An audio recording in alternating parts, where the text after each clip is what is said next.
तो यारो आज हम कुछ ऐसी चीजों के रियल पर्पस के बारे में जानने वाले हैं जिनके मतलब से किसी को मतलब ही नहीं होता। लाइक लग्जरी कार्स के पीछे ये लाइंस क्यों होती हैं, क्रिकेटर्स की जर्सी यहाँ से उठी क्यों होती हैं, पायलट्स इस तरह से प्लेन की फ्यूल की बारिश क्यों कराते हैं, लगता है बहुत ज्यादा पैसा हो गया है। और इंडिया में ट्रक्स के पीछे ये लाइंस क्यों लिखी होती हैं। नहीं ये वाली लाइन नहीं, ये हॉर्न ओके प्लीज वाली लाइन। वैसे भाई इतना सच कौन बोलता है। नंबर 1 गाइस, क्या आपने कभी कार के पीछे इन लाइंस को ऑब्जर्व किया है? मेरी तरह अगर डिक्की में सामान रखते होगे तो जरूर किया ही होगा। You know we are papa's खानदानी कूली। खैर जो भी हो, बट पक्का आप इसके रियल पर्पस को नहीं जानते होगे। असल में ये लाइंस नहीं बल्कि मेटल्स की वायर्स होती हैं जिन्हें डिफॉगर लाइंस भी कहा जाता है। और ये सिस्टम सिर्फ महंगी गाड़ियों में ही होती है। हाँ, कई सस्ती गाड़ियों में भी ये पाई जाती है, पर वो स्टिकर वाला स्कैम होता है। मेटल से बने इन डिफॉगर्स का काम कार के पीछे लगी बर्फ और वाटर वेपर्स को गर्म करके हटाने का होता है, जिसे कार में लगी इस वाले बटन से किया जाता है। हाँ, तो अब आपको पता ही है कि अगर ये वाला बटन दिखा तो क्या करना है। नंबर 2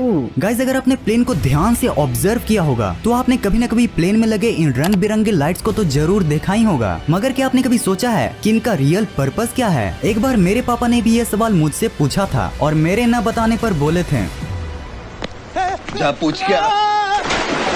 दरअसल इनको नेविगेशन लाइट्स कहा जाता है, जिनको रात के समय में प्लेन की डायरेक्शन को पता करने के लिए यूज किया जाता है। रेड वाली लाइट प्लेन के लेफ्ट साइड में होती है और वहीं ग्रीन वाली राइट साइड में। और इन दोनों लाइट के साथ एक व्हाइट लाइट भी होती है जो कि प्लेन के पिछवाड़े में प्रेजेंट होती है। वैसे पिछवाड़ा गलत वर्ड नहीं है, बस टीचर्स ने इसे समझ गए ना, मतलब तुम लोग समझदार आदमी हो। अब रात में इन्हीं लाइट्स को देखकर दूसरे प्लेन्स और हेलीकॉप्टर्स को पता चलता है कि बगल वाली प्लेन का डायरेक्शन लेफ्ट साइड है, राइट साइड है या फिर सीधा उसी एयरक्राफ्ट की तरफ है। नंबर 3 गाइस, अब अगर प्लेन्स की बात कर ही रहे हैं तो क्यों ना पायलट्स की इन चिकनेपंती शेप की भी बात कर ही लें। क्यों भाई, कोई पायलट दाढ़ी क्यों नहीं रखता? तो जैसा कि हम जानते हैं कि जब प्लेन 14,000 फीट की ऊंचाई से ऊपर जाती है तो हमें प्लेन के अंदर ऑक्सीजन मास्क को लगाने की जरूरत पड़ती है और उसी ऑक्सीजन मास्क को पहनने में पायलट्स को कोई दिक्कत का सामना न करना पड़े, इसीलिए वो बने रहते हैं। हाँ, बहुत से एयरलाइंस में पायलट्स को मूंछ और छोटी छोटी दाढ़ी रखने की इजाजत होती है, बट भैया आप पायलट बनकर KGF वाले यश का मजा नहीं ले पाओगे। गाइज, अपने क्रिकेटर्स और बहुत से स्पोर्ट्स पर्सन के शर्ट के पीछे इस छोटी सी उठी हुई चीज को तो जरूर देखा होगा, मगर क्या आपको पता है कि ये चीज आखिर होती क्या है और इसको किस वजह से यूज किया जाता है? तो असल में ये एक ब्रा टाइप डिवाइस होती है। देखो, हंसना बाद में, पहले सुन लो। हाँ, तो ये ब्रा जैसी दिखने वाली डिवाइस में GPS लगा होता है, जो पहले तो कोई खिलाड़ी कितना चलता है बस ये बताता था, बट अब के समय में इसमें इतने ज्यादा अपग्रेड्स हो चुके हैं कि अब सिर्फ इसी से प्लेयर कितनी बार एक्सेलरेट करता है, कितनी बार डीएक्सेलरेट करता है, उसकी स्पीड कितनी है, उसका हार्ट बीट रेट क्या है, इन जैसे बहुत से पर्पजेस के लिए यूज किया जाता है। कैसे तो यारो इसको शर्ट के नीचे पहनते हैं, वरना यारो क्रिकेट तो कॉमेडी शो बन जाता।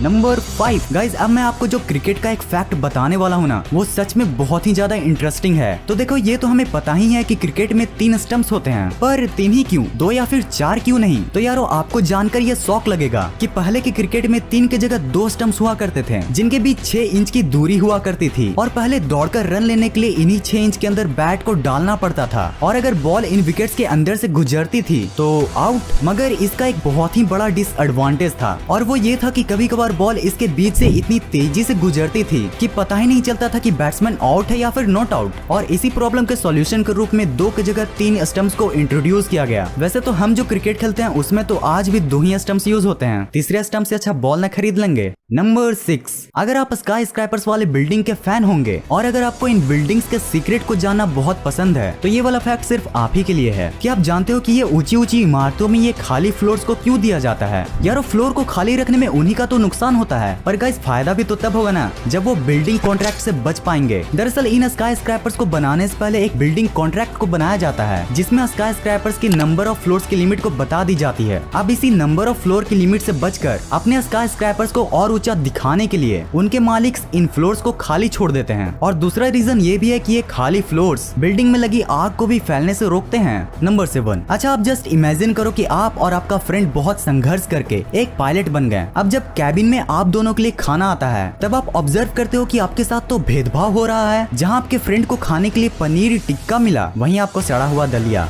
अब गलती से भी इस भेदभाव के लिए आप धरने पर मत बैठ जाना, क्योंकि एयरलाइंस में ऐसा करना बिल्कुल कॉमन है और ऐसा करने का एक लॉजिकल पर्पस भी होता है। दो पायलट्स को सेम खाना इसलिए नहीं मिलता ताकि अगर किसी खाने में कुछ मिलावट हो तो वो सिर्फ एक ही पायलट पर अपना असर छोड़ पाए, क्योंकि भले ही प्लेन ऑटो पायलट मोड पर भी चल सकता है, पर ये स्ट्रिक्ट रूल है कि कैबिन में एक पायलट तो होना ही होना चाहिए। नंबर 8, आपने अगर कभी इस तरह की वीडियोस को देखा होगा जिसमें एयरप्लेन से फ्यूल को निकाला जाता है, तो आपके मन में सबसे पहला ही ख्याल आया होगा कि क्या ये वीडियो रियल है, और अगर रियल है तो प्लेन का पायलट पागल तो नहीं हो गया। वेल गाइस, ये वीडियो पूरी तरह से रियल है और प्लेन से फ्यूल को बाहर निकालने के इस प्रोसेस को फ्यूल डंपिंग कहते हैं, और पायलट्स को ऐसा तब करना पड़ता है जब प्लेन का फ्यूल पूरी तरह से खत्म नहीं हो पाता। ऐसे ये बहुत से कारणों से हो सकता है, लाइक किसी मेडिकल सिचुएशन की वजह से प्लेन को जल्दी लैंड कराना पड़े, या फिर एयर की डायरेक्शन की वजह से फ्यूल कम यूज हुआ हो। देखो गाइस, एयरप्लेन का वेट हमेशा लैंडिंग के समय टेक ऑफ के वेट से कम ही होना चाहिए ताकि वो बिना एक्सीडेंट्स के लैंड हो पाए। अच्छा, जब इतने बड़े अमाउंट में प्लेन से डेंजरस फ्यूल की बारिश कराई जाती है तो फिर क्या लोगों को इससे कोई हार्म ही नहीं पहुंचता? वेल गाइस, जरूर पहुंचता है। इसलिए फ्यूल डंपिंग के प्रोसेस को बहुत ज्यादा हाइट पे किया जाता है ताकि फ्यूल हवा में ही वेपराइज होकर खत्म हो जाए। नंबर 9, क्या आपको ट्रक की वो फनी लाइंस याद है जो कुछ ऐसी हुआ करती थी? अब देखो, ये लाइंस तो बहुत अलग अलग तरह की हुआ करती हैं, पर जो एक कॉमन लाइन जो हर ट्रक में लिखी होती है वो है हॉर्न ओके प्लीज। तो यार, हॉर्न प्लीज का मतलब तो हम लोग जानते हैं कि अगर आपको ओवरटेक करना है तो हॉर्न दीजिए, पर ये बीच वाले ओके का क्या चक्कर है? तो वर्ल्ड वॉर सेकंड की एक थ्योरी के अनुसार यहाँ पर ओके का मतलब है ऑन केरोसिन, जिसे वर्ल्ड वॉर सेकंड से ही बहुत से ड्राइवर्स यूज करते आ रहे हैं। ऑन केरोसिन का मतलब होता है कि ट्रक में डीजल के साथ केरोसिन भी यूज की जा रही है, जिससे पैसों की तो बचत हो जाती है, मगर उसमें आग लगने के भी चांसेस बढ़ जाते हैं। और गाइस, इसी प्रॉब्लम से डील करने के लिए हॉर्न प्लीज के बीच में ओके लगा होता है। नंबर 10, अच्छा, इन गोल मटोल घड़ियों को देखकर आपके मन में कभी ये ख्याल आया है कि ये क्लॉक हमेशा क्लॉकवाइज डायरेक्शन में ही क्यों घूमती है? मतलब यार, ये एंटी क्लॉकवाइज डायरेक्शन में भी तो घूम सकती थी, जो जब होता तो इवेंचुअली आज एंटी क्लॉकवाइज क्लॉकवाइज होता और क्लॉकवाइज एंटी क्लॉकवाइज। कितनी ज्यादा डीप बात है। तो मेरे प्यारे मित्रों, इस रहस्य से पर्दा उठाने के लिए हमें पहुंचना होगा मेडिवल टाइम्स के नॉर्दर्न हेमिस्फीयर में, जब इस सुई के डंडे से टाइम को नापा जाता था। अब जब इन सनडायल्स का नॉर्दर्न हेमिस्फीयर में यूज किया जाता था तो ये जो सनडायल है ना, उनके शैडो क्लॉकवाइज डायरेक्शन में घुमा करते थे। सो इसी वजह से जब मेडिवल टाइम्स में घड़ी का आविष्कार हुआ तो इन घड़ी के हैंड्स को भी इसी डायरेक्शन में रोटेट कराया गया। तो यारो, अगर आपने यहाँ तक वीडियो को देख लिया है तो प्लीज इस वीडियो को लाइक जरूर कर देना और चैनल को भी जरूर सब्सक्राइब कर लेना, क्योंकि ऐसी बहुत सी चीजें आने वाली हैं। इस कोविड के टाइम में आप अपना और अपने फैमिली का जरूर ख्याल रखें। इस वीडियो को यहाँ तक देखने के लिए दिल से थैंक्स फॉर वॉचिंग। गाइस, दुनिया में हर एक चीज को बनाने का एक पर्पस होता है, बट अनलाइक अदर्स, कुछ ऐसी भी इंटरेस्टिंग चीजें हमारे डेली लाइफ में प्रेजेंट होती हैं जिन्हें बनाया तो एक पर्पस से जाता है, बट उसके बारे में